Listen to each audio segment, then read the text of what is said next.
ভিডিওতে বৈষম্য বিরোধী ছাত্র আন্দোলনের হবিগঞ্জ জেলা সদস্য সচিব মাহদি হাসানকে বলতে শোনা যায়, আমরা আন্দোলন করে গভর্নমেন্টকে রিফর্ম করেছি, প্রশাসন আমাদের লোক। আমরাই গভর্নমেন্টকে ফর্ম করেছি, ওই জায়গা থেকে আপনারা আমাদের প্রশাসনের লোক। সামাজিক যোগাযোগ মাধ্যমে ছড়িয়ে পড়া ভিডিওতে দেখা যায়, থানার ভেতরে ওসির সঙ্গে তর্কে জড়িয়ে পড়েন মাহদি হাসান। এক পর্যায়ে নিজেকে বৈষম্য বিরোধী আন্দোলনের নেতা দাবি করে তিনি বলেন, আমরা বানিয়াচং থানাকে পুড়িয়েছি, স্থায়ী সন্তোষকে জ্বালিয়ে দিয়েছিলাম। এই বক্তব্য ঘিরে সামাজিক যোগাযোগ মাধ্যমে শুরু হয় তীব্র সমালোচনা।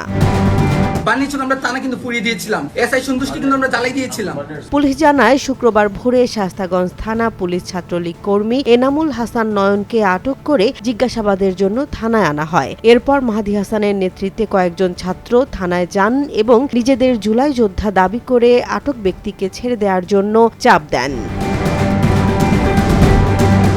পুলিশ ওই ব্যক্তিকে ছাড়তে অস্বীকৃতি জানালে ওসির সঙ্গে তীব্র বাকবিতণ্ডায় জড়ান মাহদি হাসান। এক পর্যায়ে চাপের মুখে পুলিশ ওই ব্যক্তিকে ছেড়ে দিতে বাধ্য হয় বলে অভিযোগ রয়েছে।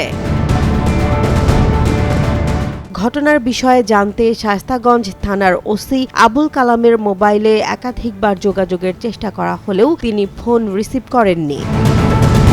এদিকে অভিযোগের বিষয়ে মাহদি হাসান বলেন, রাগান্বিত অবস্থায় কথা বলতে গিয়ে তার স্লিপ অব টাং হয়েছে এবং পরে তিনি বিষয়টি অনুধাবন করেছেন।